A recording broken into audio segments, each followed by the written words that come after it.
Hello everyone and welcome back to the Concussion Journey YouTube channel. So today I'll be doing a video on the top 5 most frequently asked questions I get around concussion, and I'm going to do my best to answer them now. If you're suffering with post concussion syndrome and if this is one of your big questions that you can't seem to answer no matter where you look, or you're just unsure on the answer you're getting, as someone who's lived it myself and recovered from it twice now fully, I've lived all of these 5 questions and had these 5 questions go through my head a multitude of times throughout my recovery process. Question number 1, why am I still feeling symptoms months after my concussion?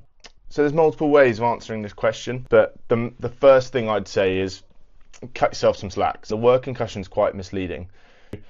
People think it's just this like innocuous injury that happens and you get a concussion and then you recover over a few days, a couple of weeks, and then you're just back to normal. But without scaring people, concussion is a very serious injury. It's a minor traumatic brain injury at the end of the day. So you can expect things to be lingering even past your recovery period. Even if you're feeling good and you're sort of back to normal life, you might still experience some issues. And yeah, so I think that the overriding message, first of all, for this is cut yourself some slack, allow your body to heal. It takes time. If you got a dead leg, for example, and the first couple of weeks you're experiencing the normal dead leg problems that you'd experience, and then the bruising goes, you start to feel good again. 2-3 weeks down the line, you go for a run and you start feeling a bit of a niggle there again. That's pretty usual, and you wouldn't be there going, oh, what's going on? Like, why am I not better already? Well, it takes time. The muscle's been hit in a certain way, and it's going to have some sort of lasting damage. It doesn't mean it's not going to heal fully, and most dead legs, like we know, heal fully, and it will be working back to normal once again. But apply that sort of principle to concussions, and it makes total sense. It needs a bit of time to rebuild itself, and part of the recovery process is rebuilding those neurological pathways. A lot of people think that post-concussion syndrome is something to do with the brain. Most of the time, post-concussion syndrome and prolonged symptoms has nothing to do with actual physical concussion and the rocking of the brain and neurological pathways. It's all the systems around that control how you feel and how you feel in space, and how your body operates and how it regulates itself, which can cause concussion-like symptoms, but it's not concussion. Again, that word is quite misleading. So post-concussion syndrome, it's an entirely different thing, but it's also the same thing, if that makes sense. So that could be why your symptoms are lasting longer than you'd expect, because you've got an issue with one of these systems that sort of surrounds your brain and helps your brain work out what's going on, but it's not actually your physical brain. And if you're not paying attention to one of those systems and how to recover that system, then your symptoms are only just going to carry on. So question number 2, why do I feel fine some days and then awful the next? The best way to answer this, I think, from my own experience is, again, it goes back to the 6 pillars. For me, going through my recovery process, I would sort of tick a few boxes. I'd work out what was going wrong. I might cover 4 out of the 6 pillars I've ticked off now, and I feel great in those systems, and all those systems are working the way they should work, and my day-to-day life doesn't trigger these other 2 systems. So it might be that at the point you're in your recovery, you've done aerobic exercise to recover your central nervous system, you've been doing neck functioning to sort of sort out the stiffness in your neck, if that's what you've got. You've ticked a load of boxes, but you've not sort of gone into a point where you've tested your vestibular and ocular system in, for example, if you were to go for a run in the woods where you're having to go up and down hills, you're moving your head around because your head's bobbing while you're running, you're going through trees, you'd think quite a lot of stimulus is going through your vision, that sort of thing. If that's the first time you've done that, you do something that is another sort of step up.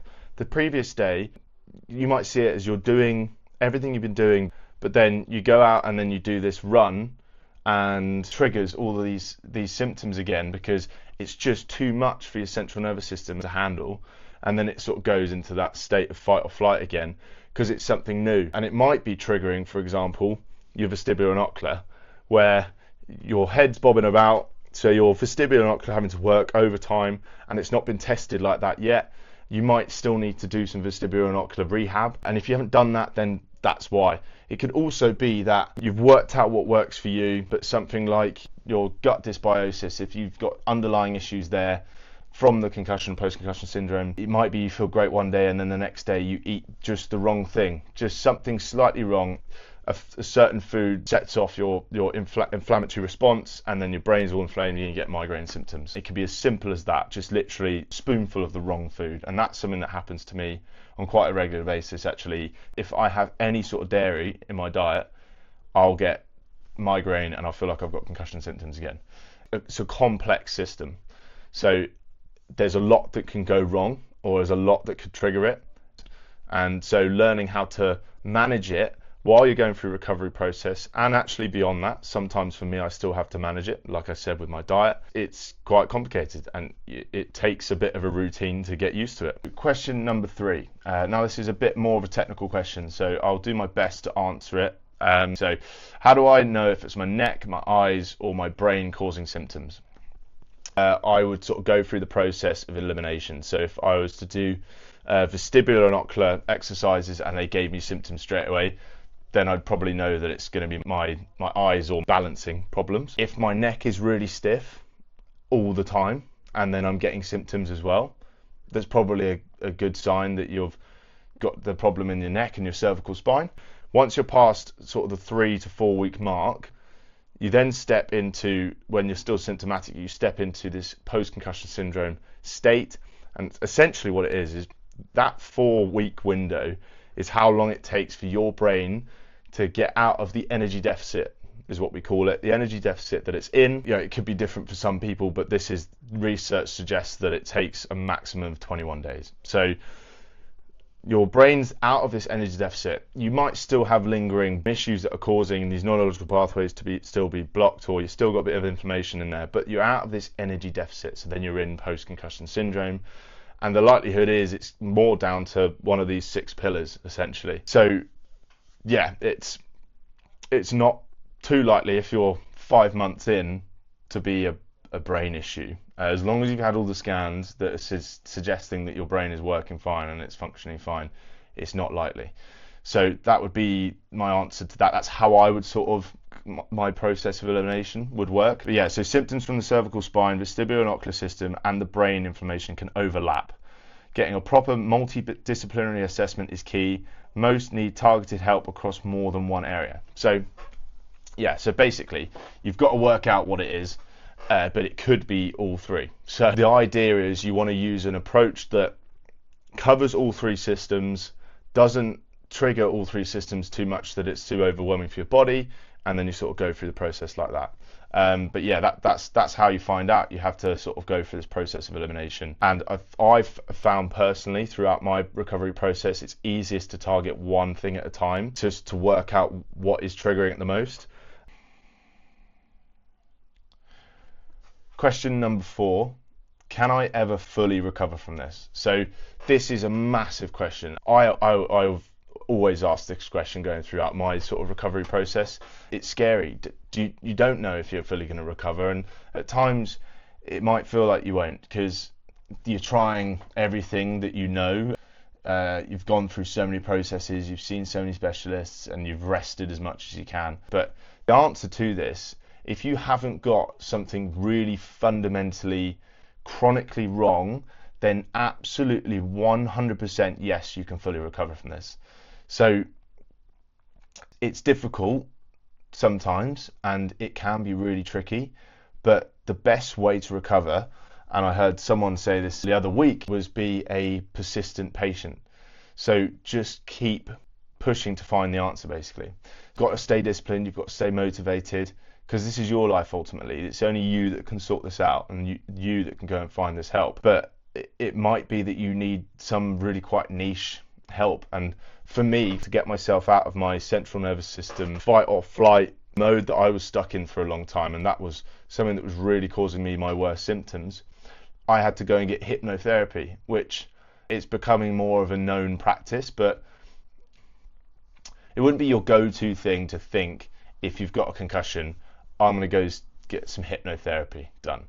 So it's quite a niche thing, and actually it helped me hugely. So the only reason I found that was through my work at the time. I had colleagues talking about it around me, talking about how it helped them get off smoking, cut down drinking, and I thought, well, that might help with my fear of what's happened with my concussion and stuff, and because I thought that was sort of something that was holding me back. Anyway, I then got the help, and it turned out that she was able to help me with a multitude of things that came under the concussion stuff, including me knowing that I could fully recover. And that was another thing that was stopping me, was me not believing I was going to recover. And she gave me that belief. She got me back in the gym. She got me back to feeling less anxious, less stressed in all environments. My migraines cut down by 90%. It's such a niche thing, but the point is, yes, you can fully recover, but you've got to be a persistent patient. You've got to be keen to keep looking for the right answers, keen to keep pushing, and just keep asking questions. Don't give up on your recovery, because you can get there. Just be persistent. Question number 5. What can I actually do day to day to feel better? So this is where most people feel lost. The best results come from consistent, small, daily actions. So it goes back to what I was speaking about just now, about approaching things with the 6 pillars, approaching certain things at certain amounts throughout the day, not overloading a system, and just doing little and often. So the best, my personal experience, the best approach is like that. It's little and often, and you sort of try and just tick off the 6 pillars each day, or start with 2, tick off the 2, do that for a couple of weeks, then build in a couple more pillars, or build in one more pillar every 3 or 4 weeks, and slowly tick it off, and your symptoms will slowly start dropping off, and you'll start feeling like you're on an upward trajectory. And yes, it goes back to the fact that some days you'll feel good and some days you'll feel awful. The line will go like this, and even when you have these days where you feel awful and you feel like you're back here, what will happen is you'll just rest, get yourself back on doing exercise, and you'll shoot back up to where you were before. I promise you. That's how it's always happened for me. You feel like you've gone back to here, but it just takes a couple of days, and you'll make up all of this progress it's taken you a couple of months to do. You'll shoot back up to here, and then you'll get back on the bike. What can you actually do day to day?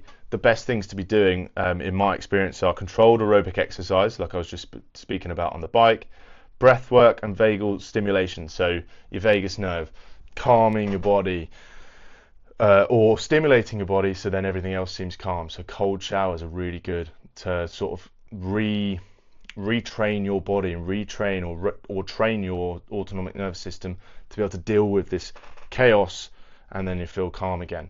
It just helps to regulate things. Breath work is brilliant for that as well. Just deep breaths, deep slow breaths. Tell your body you are okay, and you'll feel better. Visual vestibular retraining, so ocular vestibular retraining.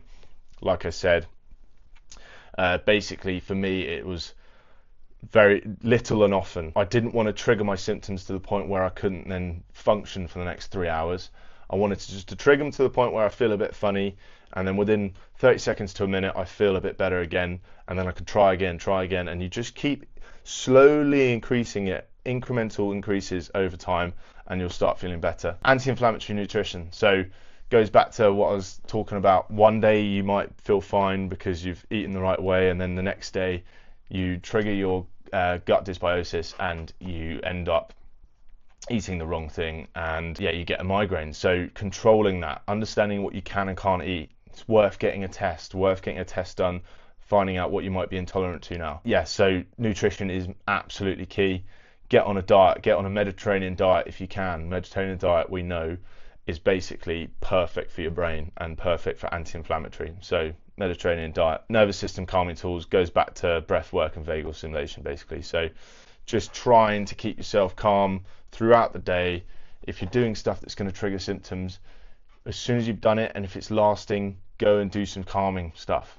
Go calm your body down, and then you'll feel like you're in a much better place, and those symptoms won't affect you as much. Cool. Well, that's it. Thanks for watching, and I'll see you in the next video.